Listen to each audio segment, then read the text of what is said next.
अब हम लोग पढ़ना है heating effect of electric current, विद्युत धारा का ऊष्मीय प्रभाव। इसके लिए मैंने एक सर्किट बनाया है जिसमें एक स्विच है, आपको स्विचेस, इसमें एक आपकी क्या है, बैटरी है। बैटरी का दोनों टर्मिनल तो पोटेंशियल डिफरेंस वी हम लोग कहते हैं, और स्विच को ऑन है तो करंट फ्लो हो रहा है, एमीटर है, रेसिस्टेंस है। ठीक है, तो कोई चार्ज है, उस चार्ज को ले जाने में, इस टर्मिनल से इस टर्मिनल तक ले जाने में वर्क डन यानी किया गया कार्य अगर W हो तो, वर्क को हम लोग W से डिनोट करते हैं, 9 क्लास में आप लोग पढ़े होंगे, W = F × S। तो अगर यहाँ पर इलेक्ट्रिसिटी से पढ़ना हम लोग को, तो किया गया कार्य या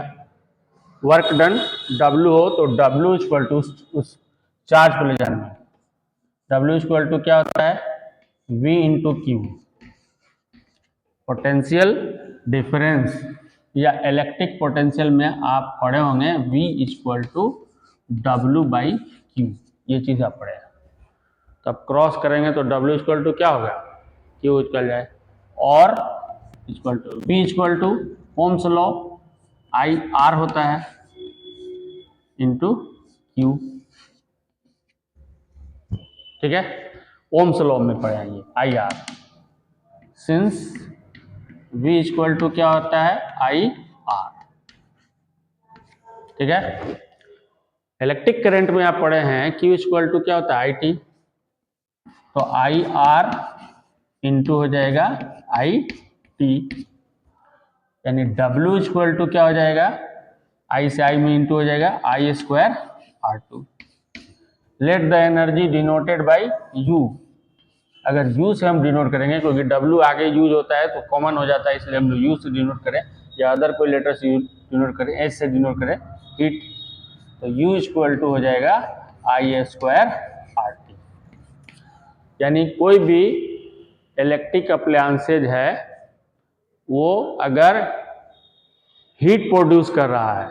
जैसे आपने देखा होगा कि रूम हीटर, आजकल विंटर चल रहा है तो रूम हीटर यूज, तो वो इलेक्ट्रिक करंट को किस में कन्वर्ट कर रहा है, हीट एनर्जी में कन्वर्ट कर रहा है, इलेक्ट्रिक एनर्जी को। तो हीट प्रोड्यूस कर रहा है, कितने टाइम के लिए यूज हो रहा है, उसमें कितने एम्पियर की करंट है, उसका रेसिस्टेंस कितना है, और कितने टाइम तक यूज कर रहे हैं, तो उससे आपको निकालिएगा तो आपको पता चलेगा कि कितनी जूल एनर्जी आप, वो आपका डिवाइस जो है या अप्लायंसे है, वो कितनी एनर्जी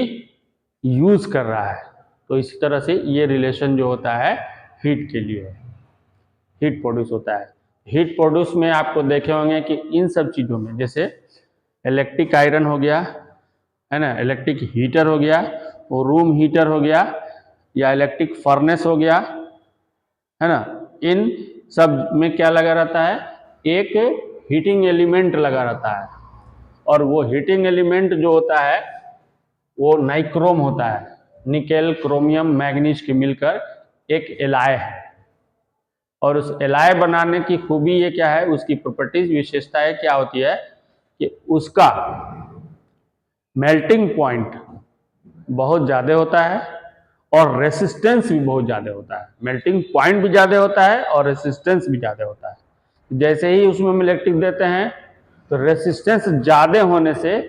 वो तुरंत गर्म होकर रेड हो जाता है, और क्या करने लगता है, हीट प्रोड्यूस करने लगता है, और लगातार हम देते जा रहे हैं, वो जल्दी क्या होता है, मेल्ट नहीं होता, क्योंकि उसका मेल्टिंग पॉइंट बहुत ज़्यादा होता है। तो हीटिंग एलिमेंट जो हम लोग यूज़ करते हैं वो नाइक्रोम का बना होता है, जो electric iron, electric heater, room heater, electric furnace में यूज किया जाता है।